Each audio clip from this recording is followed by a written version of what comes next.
morning, everyone. Good morning. You guys been enjoying the weather? It's been beautiful out.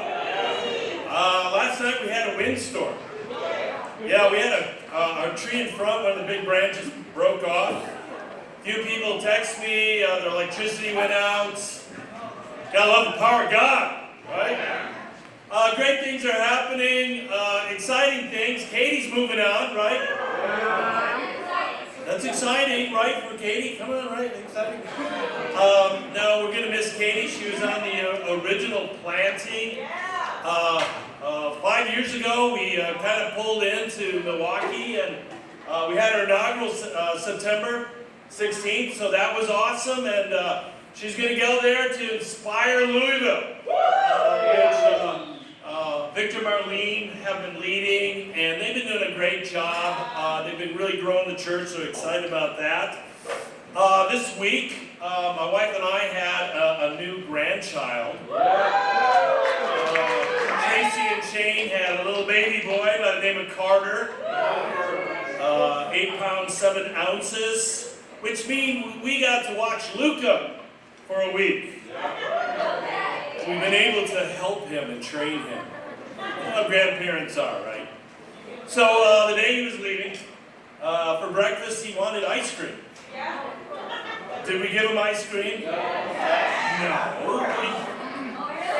But, you know, it's always fun to just enjoy having him over. Of course, as grandparents, you can kind of just, that was fun. You know, that kind of thing. But it was awesome. Of course, we had the TNT tents are going on. If you notice, a number of people are not here today. They're selling fireworks. We're trying to raise funds for the church here. Yeah. And so exciting things are going on. Hopefully you're fired up about the many things. You know, I did want to share a little bit. I got a text yesterday from the church leader in Moscow.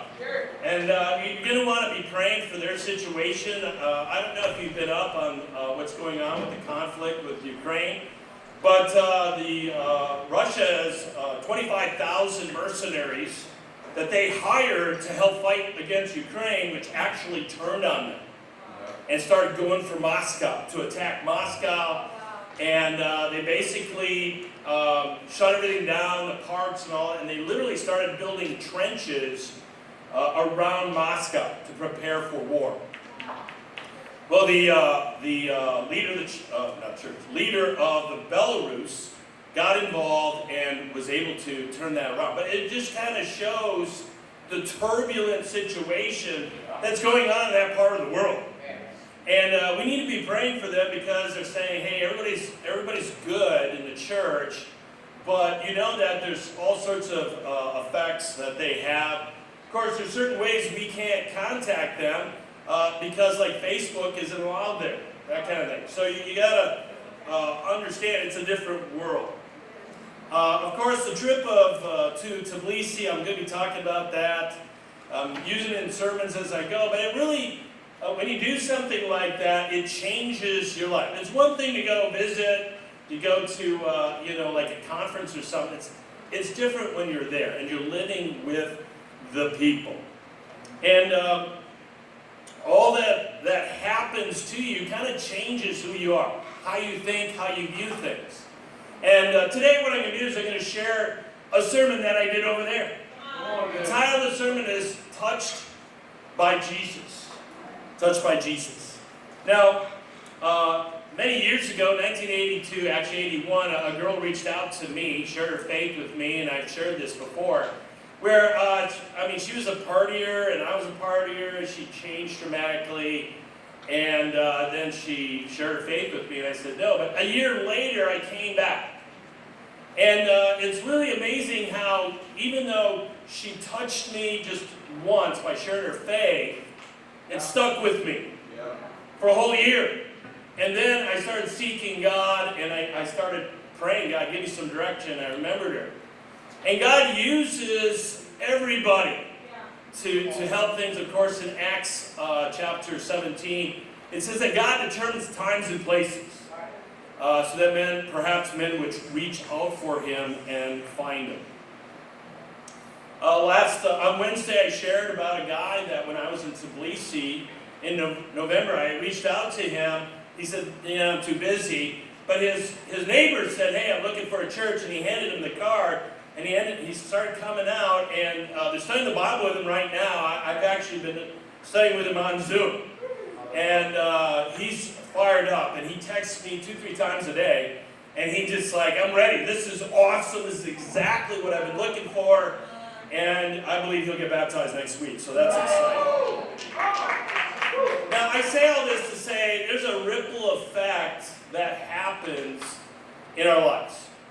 Either somebody affects you or you affect them, and I believe it's both. And really, you can see where I'm going with all this stuff, right? The question is, are people better off having interacted with you or worse? Or is there no impact at all? And if we look at Jesus' life, it was total impact. Jesus touched all of us through the scriptures, transformed people then as he does today. Let's open our Bibles to Mark chapter 3. We'll look at a few examples of this. Mark chapter 3, verse 1. This is another time he went into the synagogue, and a man with a shriveled hand was there. Some of them were looking for a reason to accuse Jesus, so they watched him closely to see if he would heal him on the Sabbath. Right. Jesus said to the man with the shriveled hand, stand up in front of everyone. Then Jesus asked them, which is lawful on the Sabbath, to do good or to do evil, to save life or to kill? But they remained silent. He looked around at them in anger and deeply distressed at their stubborn hearts, and said to the man, stretch out your hand. He stretched it out, and his hand was completely restored. Then the Pharisees went out and began to plot with the Herodians how they might kill Jesus. Wow, what an amazing situation. You have a man at the synagogue. Okay, this is their day of worship. Okay, and Jesus is there. And it's a Saturday, it's a Sabbath. And they're there to worship. And it says that the Pharisees were looking to learn from Jesus. Not at all. They were looking for a reason to accuse him. Right. Boy, what a great thing to do on the day of worship. Right?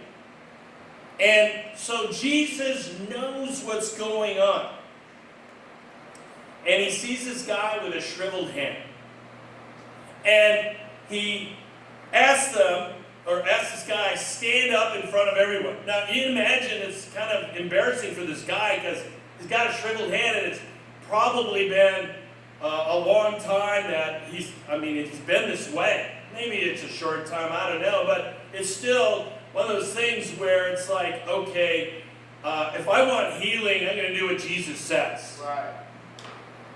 And why did Jesus do this? Because he's making a point, and he's making it obvious. And before he heals them, he says, simply, which is lawful on the Sabbath to do? To do good or evil? Wow, that's a tough question. Let me think and dwell on that. To save life or to kill? And it says that they remained silent. Why did they remain silent? It was their pride. Yeah. They didn't want to be embarrassed. They didn't want to be... it's obvious what the answer is here. But Jesus is forcing the issue. Right. And it says he looked around at them in anger. Can you imagine Jesus looking around and he's just angry? And it says he was deeply distressed. Right. At their stubborn hearts. Right. Wow, you gotta feel what's going on here. All these people are being touched by Jesus, and yet you have some very extreme responses. And you can imagine the man who gets healed. Imagine the excitement and the zeal. I mean, he could have said, no, I'm not going to stand up in front of anyone. What are you doing? Yeah. He could have allowed his pride to get in the way, but no, he's ready to go. I would want to be healed. Right. And yet, you have two very different responses of what's going on here. Pharisees weren't there to learn. They were looking for a reason to accuse him. Yeah. Do you think that they cared about this guy's hand? Right. Not at all. And what's amazing is that Jesus does this incredible miracle right in front of them. And their response, it says, they went out and began to plot how they might kill Jesus. Wow. And you got to look at, okay, well, where am I in all this? What is my responses to Jesus? Do I get prideful, stubborn? Or am I healed because of my faith and my humility? Wow, talk about it. Do I get critical and legalistic? You know, we've got choices. We're going to be touched by everybody that's around us. Yeah. And we have choices how to respond. You know, you get somebody cuts you off on the way to work. You got a choice. Somebody at work says something really foolish to you or is super rude. You have a choice. I remember one time I was at this jewelry store. I was a goldsmith there, and I was went into an elevator. I was talking with the manager. Yeah. And she got in, and the elevator's going up, and it stopped, and a woman came in, and she said to the woman, "Hey, I didn't know you were pregnant." And she said, "I didn't either." All right, instant, awkward. And then the doors closed and But that stuck with me. I'm talking about it today because it had a profound impact. I will never say anything about someone being pregnant or not forever. I don't care how big it is. They can't do their dishes. I don't know. I'm not going to say it. Come on, Jay. I'm a wise man. Yes, there you go. Guys, okay? Just thought I'd throw that out there. But you got to realize if you're bitter, there's no healing. Right. Miracles can be going on all around you, and you're not going to get healed because of a hardened heart. Point number one is resistance response. Many people are very resistant to Jesus. Why? Because they want to do what they want to do. And they suffer for it. I remember there are many times when I'll share my faith with people and they're like, nah, I don't want it. But I remember this one guy, he just blew up at me. Started swearing at me. I don't want anything to do with Jesus. And he just went off. I was like, okay, all right, I guess you're not open, you know? And I began to think, what happened there? Something happened. And I began to think, how can I rescue this guy? I'm having an opportunity to touch him differently than the way maybe somebody else did. And then you get those other people who are super open and super grateful. But whatever the case, we have an impact. And so the question is, what's your daily response to Jesus? Are you stubborn or are you healed? It comes down to pride and humility. Would Jesus be angry and deeply distressed with you because there's a refusal to change? I mean, you can sense Jesus' heart here. And when we're stubborn, that's what happens. That's how God feels. Yeah. Is Jesus a burden to you? Or is he a joy? Wow. Does he keep you from doing what you want to do? Or do you submit because you know he loves you? Yeah. Talk about Look in John chapter 6. Come on, bro. Take a seat. I shared a little bit about this in midweek message. John chapter 6, verse 60. So Jesus is talking with his disciples, okay? And he shares about how he's the bread of life, and he says you got to eat my flesh and drink my blood. It's like, what? What are you talking about? Yeah. In verse 60, John 6, verse 60, it says, on hearing it, many of his disciples said, this is a hard teaching. Who can accept it?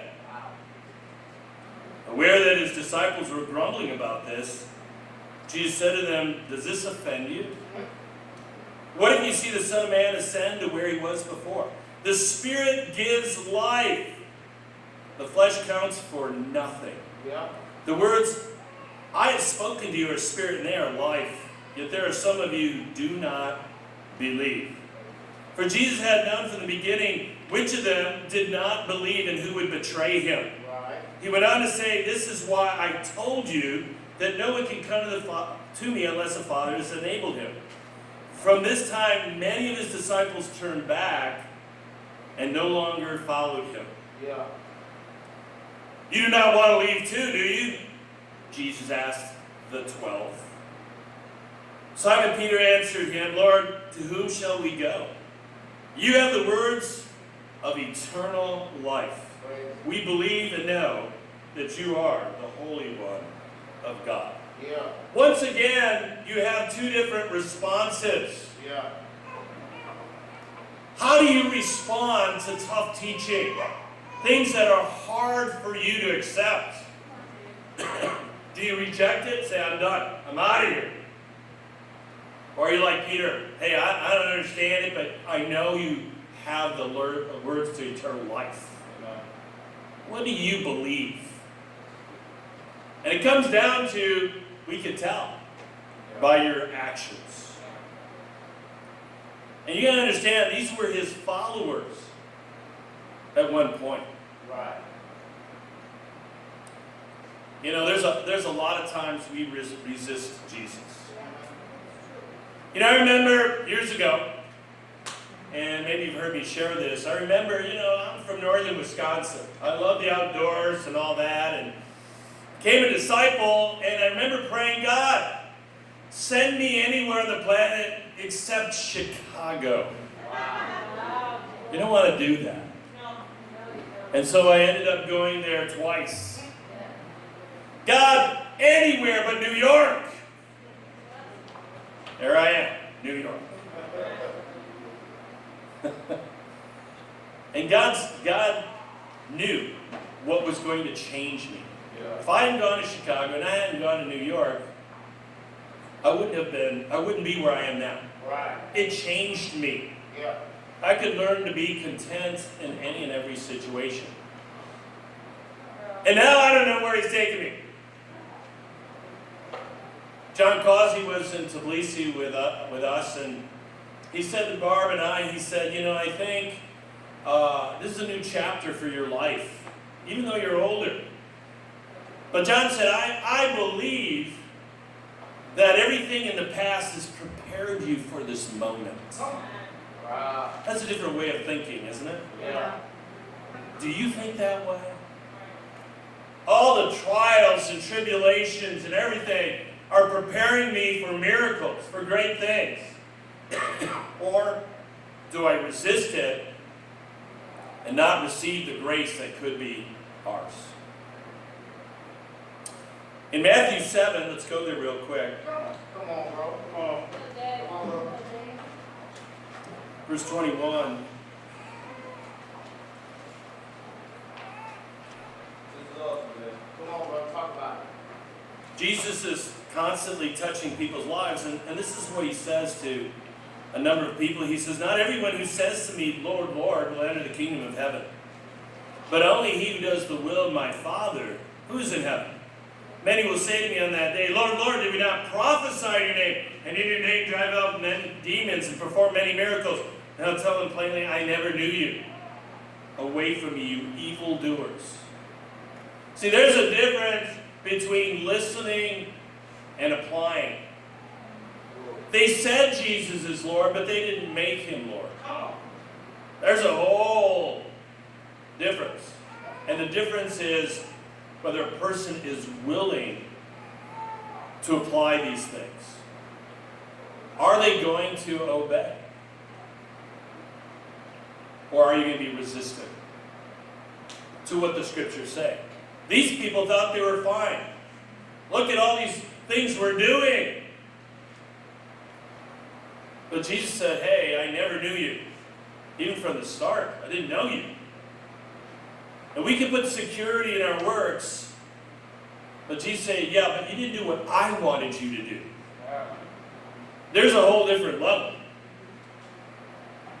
Were miracles things that impressed Jesus? Not at all. What impressed Jesus was people's faith and their love, because it's so rare. Another response, point number 2, an aggressive response. Look in Matthew chapter 8. Verse 1. It's the next page, right? Matthew 8, verse 1. When he came down from the mountainside, large crowds followed him. A man with leprosy came and knelt before him and said, Lord, if you are willing, you can make me clean.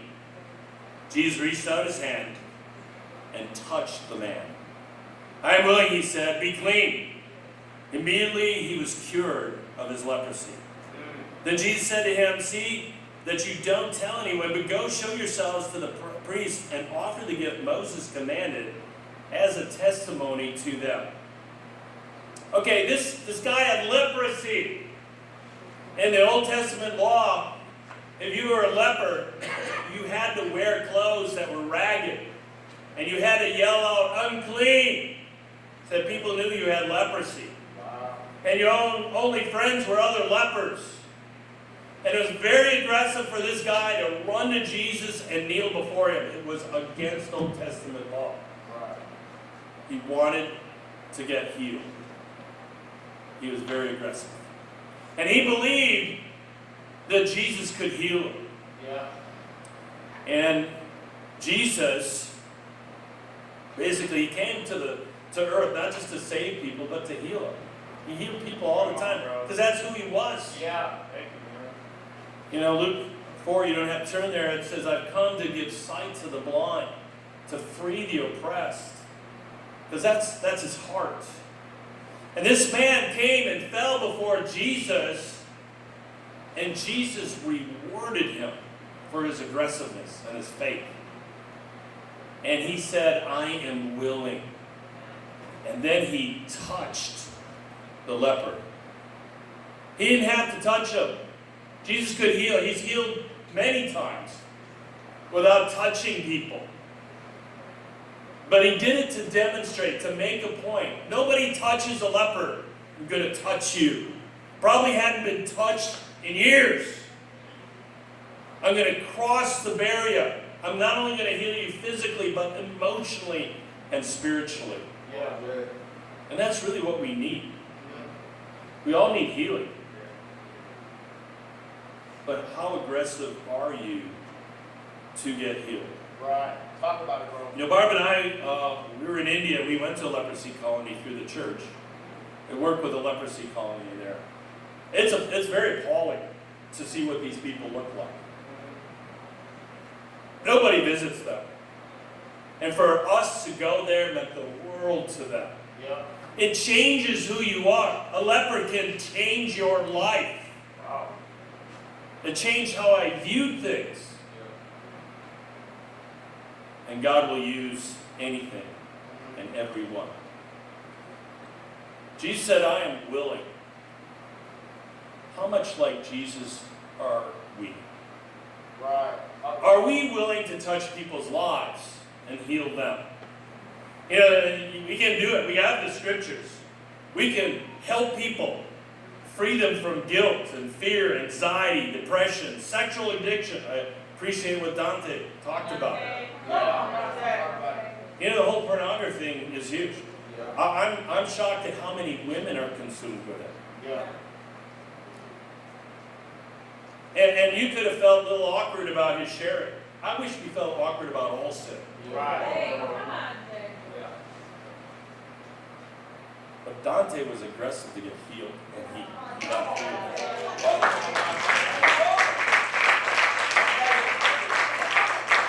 I remember the moment that he broke. It was just, he was so free. It was amazing. I thought, this is why we do this. Yeah. This is why we're touching people's lives and transforming them. What a great gift God has given us. Yeah.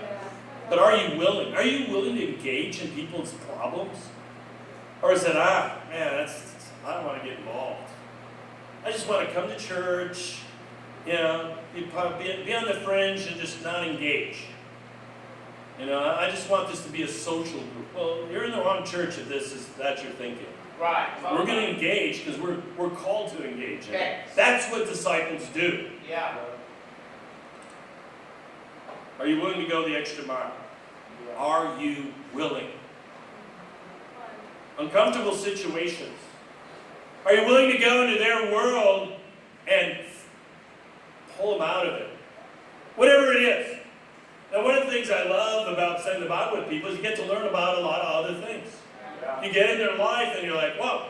They're like, well, I fish all the time. Oh, I'll go fishing with you, I like to rock climb. Okay, I'll have Elisha do that. But I remember the guy who was studying the Bible with me, and he said, what are you into? I said, I'm into boxing. I was into boxing at the time. This guy was 6'6". I couldn't reach him, But he said, I'll box you. Of course. Are you willing to go to people's worlds to inspire them out of where they're at? Come on, bro. Are you aggressive to get healed? Right. This guy kneeled before Jesus. Are you willing to be humble to get the help you need? Or are you too prideful and stubborn as the Pharisees? Right. You want to grow? You got to be aggressive. Yeah. You got to continually live a lifestyle of healing. Facts. Let's look at Matthew chapter 8, verse 5. Talk about it. You got the centurion. When Jesus had entered Capernaum, the centurion came to him asking for help. Lord, he said, my servant lies at home, paralyzed and in terrible suffering. Mm-hmm. Jesus said to him, I will go and heal him. Centurion replied, Lord, I do not deserve to have you come under my roof, but just say the word and my servant will be healed. For I myself am a man under authority, with soldiers under me. I tell this one, go, and he goes, and that one, come, and he comes. I say to my servant, do this, and he does it. Yeah. When Jesus heard this, he was astonished, and said to those following, I tell you the truth, I have not found anyone in Israel with such great faith. Yeah. What an incredible flip here. You got the Pharisees where he was deeply distressed and angered, and this guy where it says he's astonished. Can you imagine Jesus being astonished with you because of your great faith and your humility? This was a Roman centurion. He wasn't a Jew. He had authority. It was over 100 men. He's used to being respected. Didn't matter. He wanted his servant healed, not even for himself. And he was aggressive with Jesus. Hey, help my servants. And don't bother coming. You can do it. Yeah. He's like, this guy's awesome. Boom, sure. Is Jesus aggressive to heal you because of your faith? Chapter 8, Wow. verse 14. No, verse 16. When Jesus came, many who were demon-possessed were brought to him, and he drove out spirits with a word and healed all the sick. Wow, can you imagine what that scene looked like? All these demon-possessed people coming here. Oh, baby. What a crazy time. And he healed all the sick. Right. Talk about it. Are you bringing people to be touched by Jesus? Are you willing to aggressively pull them along and help them to bring them to the person who can do it? Okay. Chapter 8, verse 28. When he arrived at the other side of the region of the Gadarenes, 2 demon-possessed men came from the tombs and met him. They were so violent that no one could pass that way. "What do you want with us, Son of God?" they shouted. "Have you come here to torture us before the appointed time?"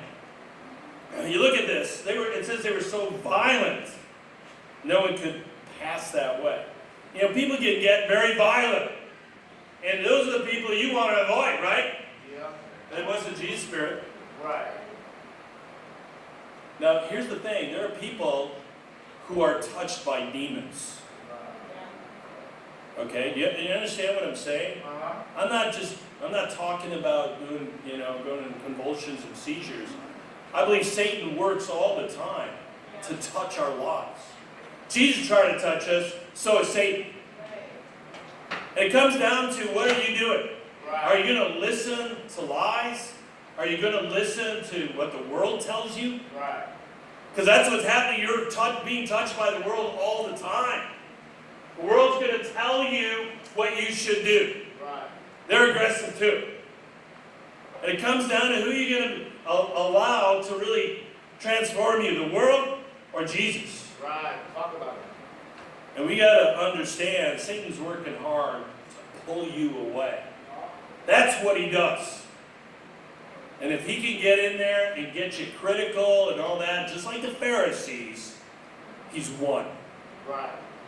And it takes a lot to stay humble. Yeah. Look at chapter 9. Okay. Come on, brother. Talk. Verse 1. It's constant healing. Chapter 9, verse 1. Jesus stepped into a boat, crossed over, came to the other town. Some of the men brought him a paralytic lying on a mat. Jesus saw their faith. He said to the paralytic, "Take heart, son, your sins are forgiven." At this, some of the Pharisees, teachers of the law, said to him, "This fellow is blaspheming."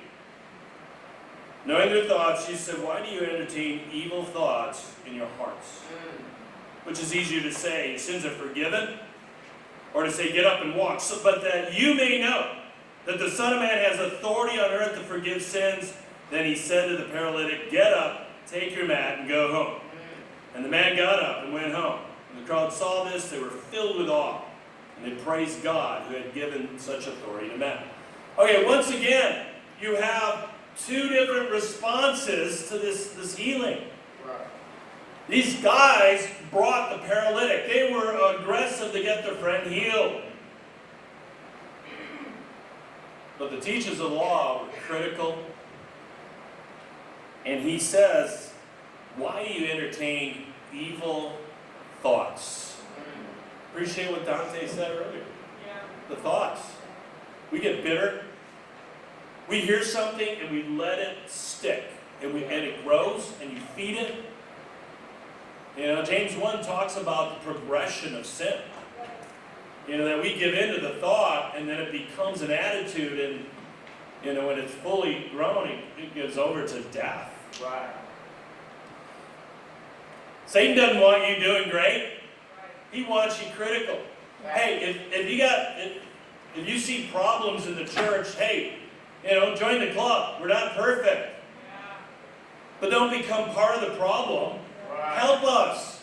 Help touch and heal. Don't entertain evil thoughts. Yeah. Deal with it.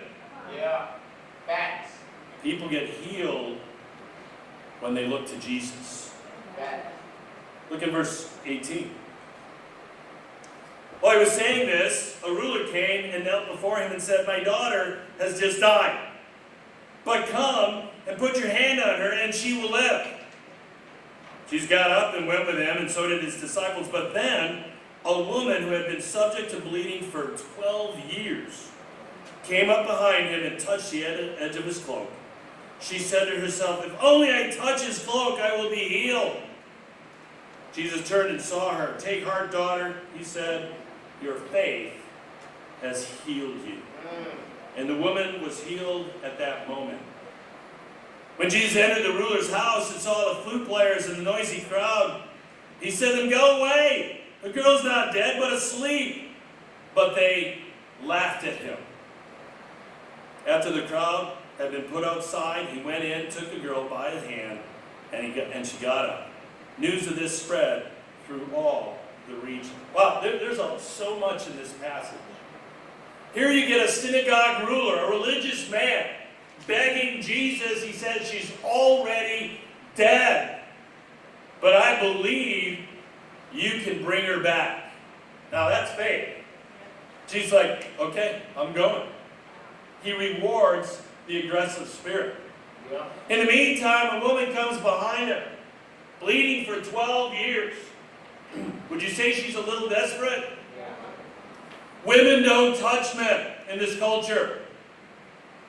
And she thought, if I just touch his cloak, that was her faith. That's what she believed. And she was rewarded. Yeah. She was healed. And Jesus honors her. Calls her his daughter. Take heart, daughter. Your faith has healed you. Wow. It comes down to what you believe. Then Jesus goes to the ruler's house.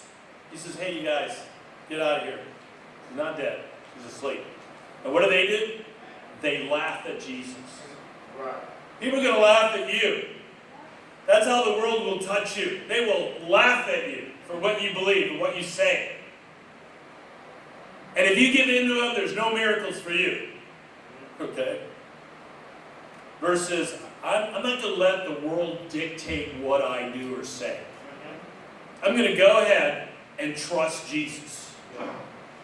And as a result, she's raised from the dead. Now here's my question. Where were all these people when Jesus was dying on the cross? See, we can start because we're needy. We want healing. Yeah. And we go to Jesus, he heals us, and then what do? Do you continue to be aggressive? Or do you quit and get caught up in the world again and let the world start to dictate your life? Right. And I've seen a lot of people do this. They're fired up. Man, excited about the relationship with God, and then it dies out because they're no longer aggressive. And that's true for any relationship. I see a lot of marriages go down the tubes because the husband or the wife stop being aggressive. Right. And getting to know each other and seeking each other. Right. And Jesus honors it. If we look at the Seeking God study, and to me, if you seek God with all your heart for the rest of your life, you will be happy. Yeah. He will honor you with it. But if you quit, then the world starts to win over. Yeah. I shared about that girl who touched my life many years ago. I found out later that she had left God a few years later. But I don't think she has any idea of the impact that she has had by touching my life. The ripple effect that's there. If only she hadn't given up, if only she hadn't quit, how God would continue to honor her. But like many, love of sin took over. People go back to being stubborn and resistant. So many times when we'll see people do well and then they stop and you try to go there, you call them, you're aggressive, and they want to hear it. And there's going to be a lot of reasons, but no excuses. Jesus touched my life, transformed me. I look at my life and I'm always amazed. And there are many times when I started looking in the world. And those are the times when I started faltering and getting weak. But someone would say, "Hey, you need to wake up, come to your senses." And fortunately, I listened. And I look back at my life, and I'm always amazed. I can't believe what God has done. And in my mind, I'm thinking, what did I do to deserve this? That's my prayer every single day. Thank you, God, for giving me the right heart to even accept this. Because so many people don't. And it doesn't stop. You know, we're in our 60s and God's like, hey, you're just getting started, buddy. Hang on and enjoy the ride. Where are you going to be at when you're in your 60s? Will miracles continue to happen? Right.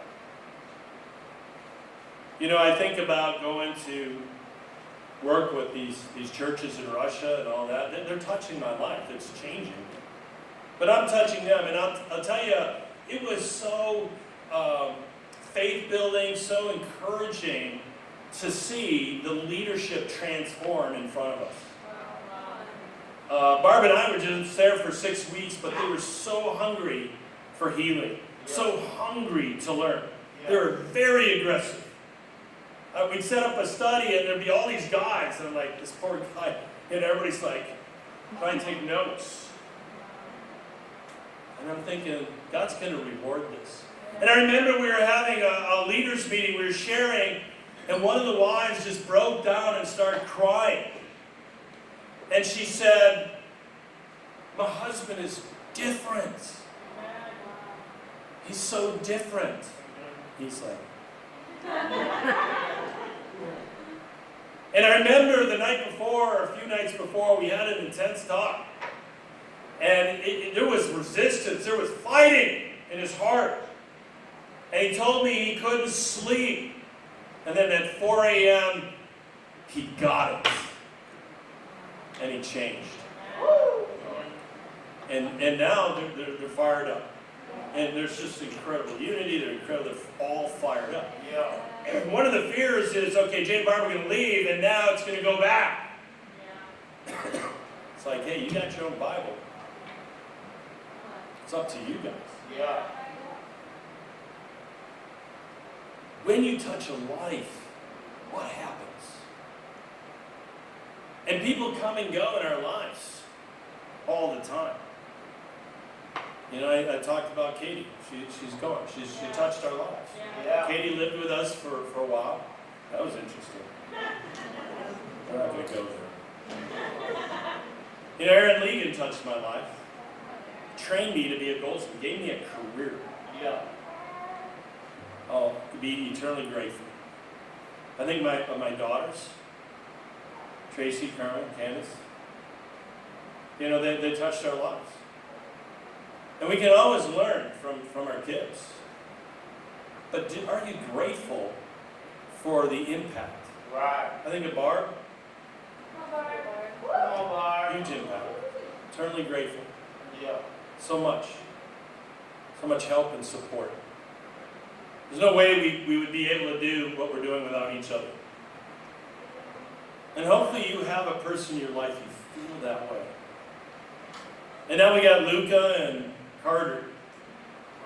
It was so fun. You know, we were at the hospital and taking pictures, you know.